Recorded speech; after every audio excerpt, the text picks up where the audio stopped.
ನೀವು ನ್ಯಾಷನಲ್ ಹೆರಾಲ್ಡ್ದಲ್ಲಿ ಗದ್ದಾಗಿದ್ದರೆ ಶಿಕ್ಷೆ ಯಾವಾಗ ಕೊಡಿಸ್ತೀರಿ, ಎಂದು ಕೊಡಿಸ್ತೀರಿ, ಎಲ್ಲಿ ಕೊಡಿಸ್ತೀರಿ, ಎಷ್ಟು ಕೊಡಿಸ್ತೀರಿ? ಈಗ ಸ್ವತಃ ನಿಮ್ಮಲ್ಲಿ ಸಾಕಷ್ಟು ಲೀಗಲ್ ಅಡ್ವೈಸರ್ ಇದ್ದಾರೆ, ನಿಮಗೆ ಸಾಕಷ್ಟು ನಿಮ್ಮ ಕೈ ಅಧಿಕಾರ ಅದ. ಜೊತೆಗೆ ನೀವು ಬೇಕಾದನ್ನು ಮಾಡ್ಬೋದು ಅಧಿಕಾರ ಇದ್ದಾಗ. ನ್ಯಾಯಬದ್ಧವಾಗಿ ಸತ್ಯ ಇದ್ದಿದ್ರೆ ನೀವು ಯಾಕೆ ಶಿಕ್ಷೆ ಕೊಡಿಸ್ಲಿಕ್ಕೆ ಆಗ್ತಾಯಿಲ್ಲ? ಹಿಡಿದ್ರಾದ್ರು 11 ವರ್ಷಗಳಾದರೂ ಹಂಗೆ ಆರೋಪ ಮಾಡ್ತಾ ಇದ್ರಿ, ಈಗೂ ಆರೋಪ ಮಾಡ್ತಾ ಇದ್ದೀರಿ. ಬರೀ ಆರೋಪ ಮಾಡೋದು ಹೋಗೋದು ಬೇಡ, ಹಿಟ್ ಆ್ಯಂಡ್ ರನ್ ಆಗೋದು ಬೇಡ. ಈ ಸಲ ಶಿಕ್ಷೆ ಆಗಲಿ.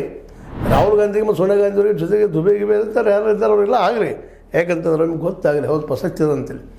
ಹೌದು, ನಮ್ಮ ಮೋದಿಯವ್ರು ಸತ್ಯ ಮಾತಾಡ್ತಾ ಇದ್ದಾರೆ, ಶಾರ್ ಅವ್ರು ಸತ್ಯ ಮಾತಾಡ್ತಾ ಇದ್ದಾರೆ ಅಂತ ಆಗಲಿ. ಅದು ತಪ್ಪಿಸ್ಕೊಂಡು ಹೋಗೋದಾಗಬಾರ್ದು. ಅದು ಕೇಸುಗಳಂತ ದೊಡ್ಡ ಏನಲ್ಲ. ನೀವು ಹಾಕಿದಂಥ ಕೇಸ್ 120B, 403, 406, 420 ಇವೇನಪ್ಪ ಜೀವಾವಧಿ ಶಿಕ್ಷೆ ಅಂತಂತೂ ಅಲ್ಲ. ಆದರೆ ಜನರಲ್ಲಿ ಇವ್ರು ಭ್ರಷ್ಟರು ಅಂತ ತೋರಿಸ್ಬೇಕಾಗಿದೆ. ನಿಮಗೆ ತೋರಿಸ್ರಿ, ಪ್ರೂವ್ ಮಾಡಿರಿ, ಶಿಕ್ಷೆ ಕೊಡಿಸ್ರಿ. ಶಿಕ್ಷೆ ಕೊಡಿಸಿದಾಗ ಕರೆ ಅಂದಂಗೆ ಇಲ್ಲ ಸುಮ್ಮನಪ್ಪ ಅವ್ರು ರಾಜಕೀಯ ಸ್ಟಂಟಪ್ಪ ಇದು ಅಂತ ಎಲ್ಲರೂ ಹೇಳಬೇಕಾಗ್ತದೆ.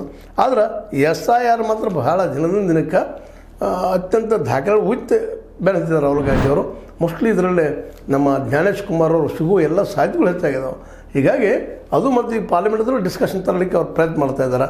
ಒಟ್ಟಾರೆಯಾಗಿ ಹೇಳೋದಪ್ಪ ಅಂತಂದ್ರೆ ನ್ಯಾಷನಲ್ ಹೆರಾಲ್ಡ್ ಇಲ್ಲಿವರೆಗೆ ಇಷ್ಟರ ಶಿಕ್ಷೆ ಆಗಬೇಕಾಗಿತ್ತು ಇವರಿಗೆಲ್ಲ. ಅದು ಪ್ರೂವ್ ಆಗಬೇಕಾಗಿತ್ತು. ತಪ್ಪು ಏನಂತ ಪ್ರೂವ್ ಆಗಬೇಕಾಗಿತ್ತು.